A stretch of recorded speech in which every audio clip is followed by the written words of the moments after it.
Dorothy Guining with Scrapbooking Quebec. Today I'm here for the Scrapbook Nerd online shop, and I'm going to be creating a 12 by 12 layout featuring Carta Welcome Fall Collection. This video is part 3 of a 3-part series, one sketch, 3 ways. And the first 2 videos I did last September, and they are linked below. So here's the sketch I've been using. It's a Milena Woodywiz sketch. She is a sketch artist for the Scrapbook Nerd, and you can find her work on Instagram and the Scrapbook Nerd Friends Group Facebook page. So I will put links to both below. Here is the material I've selected. This Carta collection is seriously gorgeous. I love the paper quality. It's textured, a nice heavy weight, and the colors are so rich. Everything here comes from the Scrapbook Nerd online shop, so I am going to link up the shop along with everything I use in the description box below.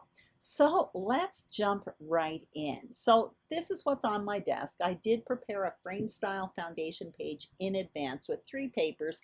I gutted 2 of them. There is a tutorial on my channel where I explain how to do that, so that will be linked below. I'm showing you that I matted 3 photos in advance, and I actually added some extra cardstock behind those photos hidden just so that they would raise up a little bit off the page. I'm showing you the paper I've selected and also the solids that go with this collection. I love buying the solids that go with collection packs because it just stretches the collection so much. Here are the embellishments. I'm showing you that for the chipboard, I popped it all out and I'm going to save it in a baggie. I've been doing that lately and I find I use it more. And also in that tray are other embellishments, and I'll show you those a little bit later on. So you can see the sketch is popped up there in the top left-hand corner. I also showed you that I rounded the corners on the white cardstock. On the foundation page, I used a Creative Memories corner rounder. So what I'm doing right now is cutting up a bunch of paper, and I will be creating a layered photo mat. That's what you see underneath the photos on the sketch. I add a few extra layers. Sketches are jumping off points, so basically you kind of go with what feels right for you. And I will put measurements for all of these page parts on the screen a little bit later on when I actually place them on the foundation page. That way it will make more sense. What I'm doing right now is cutting out a jumbo circle. This is the custom cutting system from Creative Memories. You may notice I'm only cutting out a semicircle because a bunch of it is going to be covered up. And what I'm doing right now is taking a piece of graph paper that is from Simple Stories. It's from the Woods collection. One side is wood grain, and I turned it into a tag. Now I used a tag punch from Stampin' Up, an old retired tag punch, but that tag is really easy to create. It's a strip of paper, 2 angled corners, and a hole in the middle. Now you can also see that I added some ink around all of my page parts, everything except for that tag, and I also didn't add ink to the photo mats as well. So now I'm placing everything on the page so you can get an idea where I'm going. You may notice that the horizontal border at the bottom has more layers than what you see on the sketch, and I'm happy with that. So what I'm going to do is adhere all of these page parts to my foundation page, but I will keep my photos separate for the time being because I want to play around with placement of my embellishments and my title and all of that kind of stuff.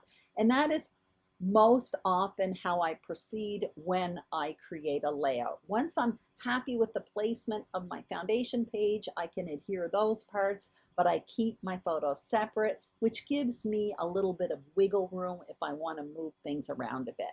So you can see I have all of my embellishing around me here. So that sticker sheet is there with some wax paper for a bit later on. I am showing you that I die cut in advance a bunch of leaves. Now I used 2 different leaf die sets, old retired ones. I didn't invest in anything new this year because once you have leaf dies, if you have a small variety, you really don't need any more.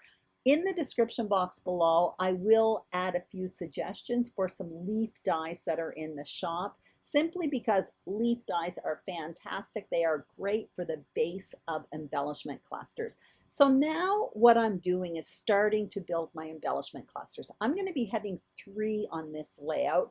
two main ones, well actually one main one medium one, and then later on I'll add a small hint to create a visual triangle. So I'm starting with the main one, which is down there by the journaling box, that tag. I added a piece of chipboard for the title, and you can see what I mean by creating the base to an embellishment cluster with a cluster of leaves. They are so fun to work with. So I just cut out these leaves and a bunch of the paper from this collection, and a lot of it is kind of tone on tone. Actually, it's very subtle, but there is a print on all of these leaves. I do find my chipboard title, Hello Fall, looks a little lost. So what I'm going to do is cut out a few circles just to put behind it so that it will stand out a bit. I did that off camera, so I have a white one to put behind the title. I like that. And I also cut it out in gold and green to put behind that because I wasn't quite sure, and I end up going with the green one.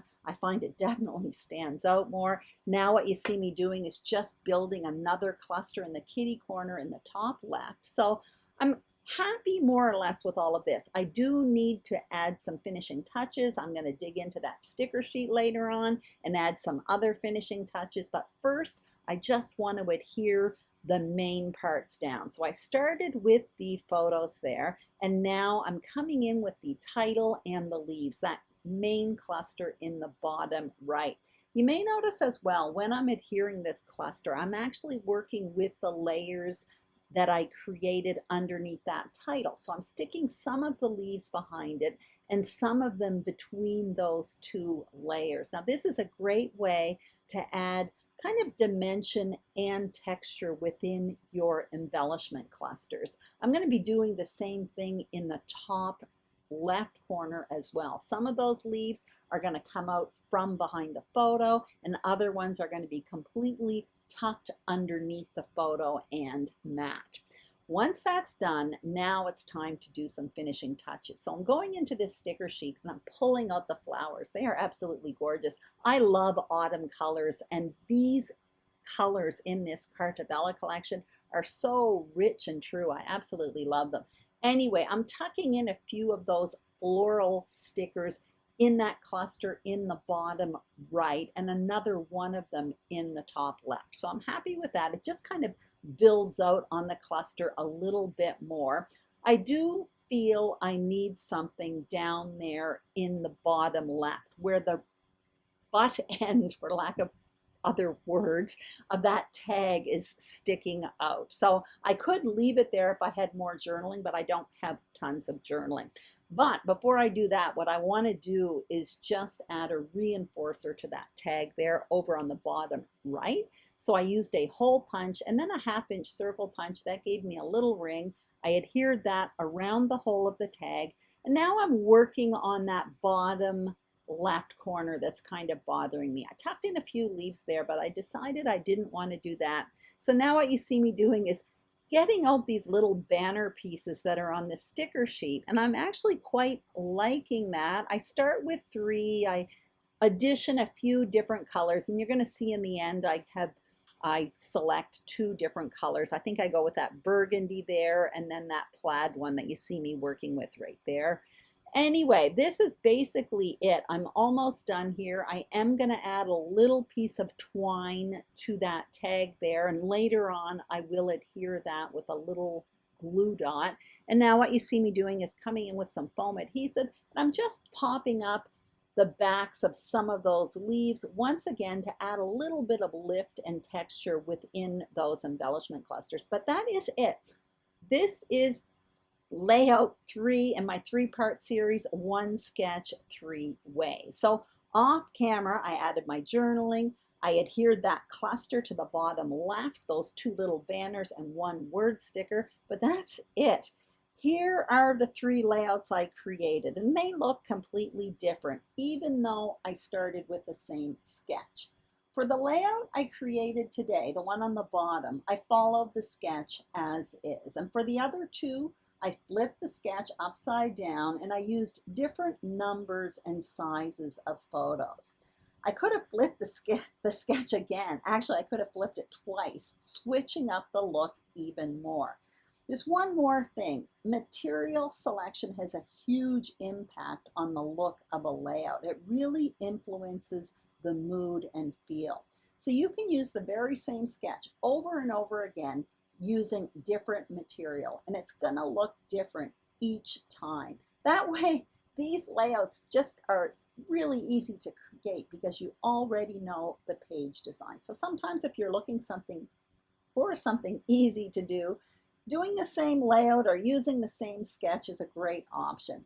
Anyway, I hope you enjoyed this video. If you did, I'd greatly appreciate a thumbs up.